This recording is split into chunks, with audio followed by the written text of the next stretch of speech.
여러분 안녕하십니까?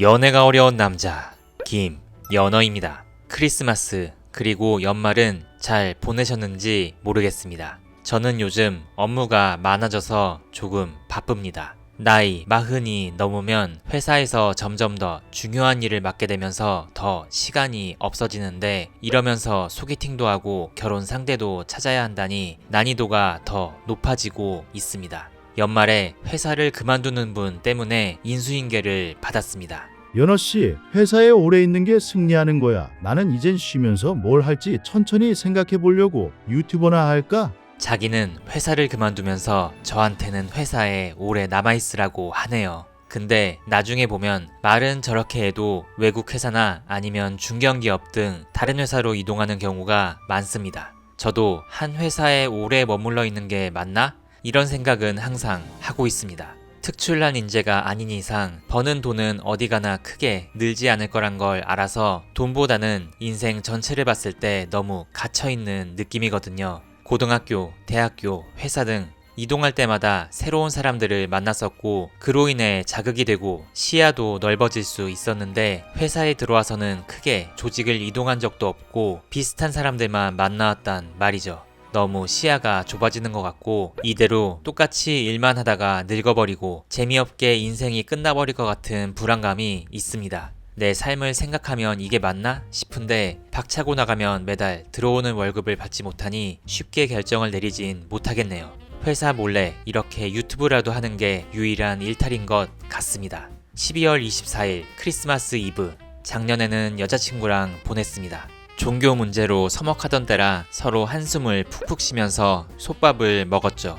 그래도 같이 있으면 편하긴 하니 영화도 보고 전반적으로는 따뜻하게 보냈습니다. 그리고 올해 이브는 회사 일이 바빠서 팀원들과 늦게까지 야근을 했습니다. 연어씨, 오늘 빨리 가야 되는 거 아냐?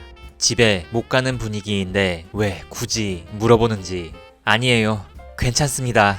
이를 악물고 대답했습니다. 원래는 집에 일찍 가서 편한 옷을 입고 혼자 맥주 마시려고 했거든요. 근데 팀원들 중에 한 명이라도 빠지면 일이 늦어지기 때문에 어쩔 수 없이 회사에 있었습니다. 한 10명 정도가 남아서 일했는데 저 포함 3명 빼고는 다 결혼한 사람들. 한 8시 반 정도에 일을 마무리하고 다들 고생했습니다. 회사 앞에서 치킨이나 간단하게 먹고 갈까? 네, 좋죠. 가시죠. 결혼을 하신 분들이 더 적극적이었습니다. 특히 아이가 있는 분들은 집에 가면 애를 봐야 되는데 잘 됐다고 오히려 좋아하시더라고요. 참, 저는 결혼이 정말로 하고 싶어서 이렇게 날뛰고 있는데 결혼을 달성하면 마음가짐이 달라지나 보다. 그냥 웃겼습니다. 저는 집에 가보겠습니다. 원래 이런 성격이 아닌데 이분 날까지 회사 사람들을 보고 싶지 않아서 용기 내어 한마디 했습니다. 팀장님도 오케이, 자유야 자유. 속으로 어떻게 생각할지는 모르겠지만 다행히도 별 말씀 하지 않으셨습니다. 먼저 우르르 사무실에서 나가시고 저는 일부러 조금 늦게 나왔습니다. 야근할 때 팀원들 먹으라고 샌드위치를 여러 개 사놓았는데 몇 개 남았더라고요. 어차피 버릴 거라 서류 가방에 챙겨서 집으로 가져왔습니다. 외롭고 적적하니 나를 위한 선물이라도 할까? 치킨이나 마라샹궈라도 주문할까? 아니면 내가 지금 핸드폰을 6년째 쓰고 있는데 새 핸드폰으로 바꿔볼까? 집에 가는 내내 고민했습니다. 하지만 결국에는 참기로 하고 집에서 유튜브나 보면서 회사에서 가져온 샌드위치와 편의점 캔맥주로 크리스마스 이브를 해결했습니다. 그리고 그 다음 날도 비싼 치킨을 주문하는 대신 KFC 1+1 행사하는 시간에 픽업해와서 간단히 즐겼습니다. 12월 31일에도 저녁 때까지 일을 하고 와서 배달 알바를 해서 3시간 동안 8만원 정도를 벌었고, 삼양에서 새로 나온 우지라면을 먹으며 유튜브를 시청했습니다. 크리스마스, 생일 등등 어떤 날이기 때문에 나의 기분을 달래는 소비는 하지 않기로 했습니다. 사람들은 인생을 즐길 줄 알아야 한다고 하지만 혼자서 너무 인생을 즐기다 보면 그대로 평생 혼자 남게 되지 않을까 하는 두려움이 있습니다. 도파민 디톡스를 하기로 했습니다. 평상시에 재미없게 살아야 나중에 인연을 만났을 때 더 설레지 않을까? 그래야 함께 했을 때 더 즐거운 모습이 나오지 않을까?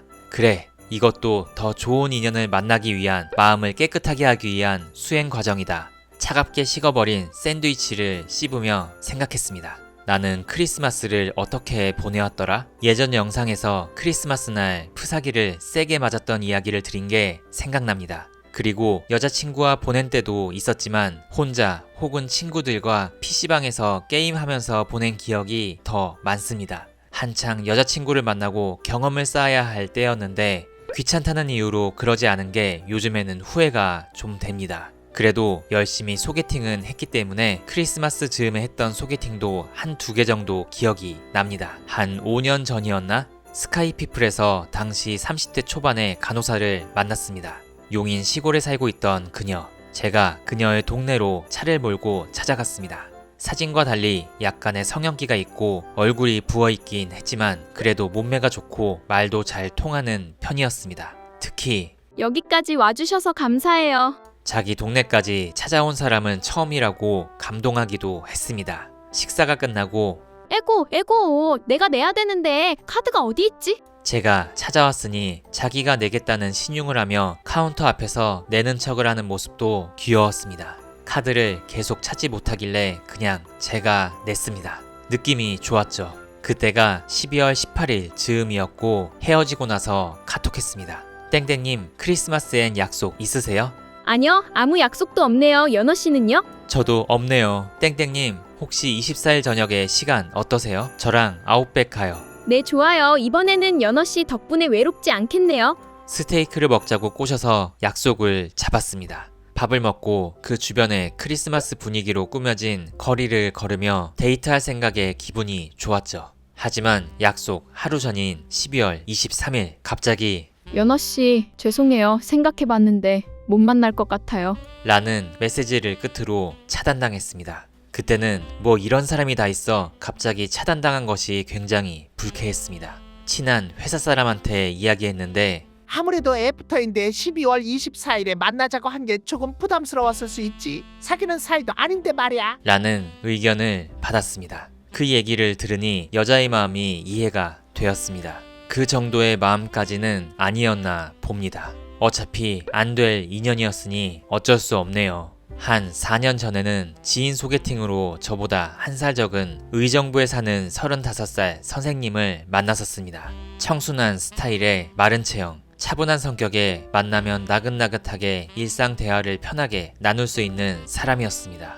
하루는 주변에 아울렛에 놀러가서 옷이나 생활용품도 구경하고 저가용품 매장에서 오빠, 각자한테 필요한 물품 하나씩 사서 선물해 줄까요? 그 여자는 저에게 화장실 물기 제거하는 밀대를 선물해주고 저는 와인잔을 선물해 줬습니다. 지금도 그 밀대를 잘 사용하고 있습니다. 12월 초부터 주말마다 3번을 만났는데 부끄러운 얘기지만 당시에는 소개팅 선택지가 많았습니다. 너무 마른 체형이라 이성으로 잘 느껴지진 않았습니다. 하지만 만나면 편했기 때문에 그리고 친한 지인 소개팅이기도 해서 고민을 하면서도 이성으로 보이지 않을까 하며 신중하게 계속 만남을 이어나갔던 것이지요. 다음에는 우리 분위기 있는 곳 말고 편하게 삼겹살 먹으러 갈까요? 술도 한잔 하고요. 크크. 크리스마스 한 주 전 여자분이 술 먹자고 만남 제안을 합니다. 날짜를 계산해보니 4번째 만남을 크리스마스 때 할 것 같은데 예전 소개팅 생각도 나고 그날 만난다는 게 저에게는 조금 부담스럽게 다가왔습니다. 그날 저녁 고민해봤습니다만 땡땡님은 편하고 좋은 분이시지만 다음 만남까지는 조금 힘들 것 같습니다. 죄송해요. 라고 카톡을 보냈고 그녀는 저도 비슷하게 생각하고 있었는데 먼저 말씀해 주셔서 감사하네요. 라는 말을 마지막으로 차단을 했습니다. 나중에 주선자에게 들었던 내용인데 자기가 나름 저한테 잘 맞춰주고 적극적으로 했었는데 제가 그런 말을 한 것에 대해서 상당히 기분이 상해서 차단을 했다고 합니다. 그녀는 저랑 잘 안 되고 나서 열받았는지 몇 달 뒤에 빠르게 다른 남자친구를 사귀었다고 하고 몇 달 만에 결혼해서 속도 위반으로 아이를 낳았다고 합니다. 기분을 상하게 해서 죄송했고 축하합니다. 여튼 크리스마스나 연말 연초는 만남에 있어서 정말 중요한 시기이자 분기점이 되는 것 같습니다. 저야 잘된 기억이 거의 없긴 하지만 잘만 이용하면 빠르게 가까워질 수 있는 계기가 될 수도 있지 않을까 싶습니다. 파이팅입니다. 지난 크리스마스의 만남을 생각해보며 글을 써보았습니다. 막상 41살이 되니 별 느낌이 없습니다. 흘러가는 세월이 무서울 뿐이고 거울 속 나이 들어가는 제가 싫습니다.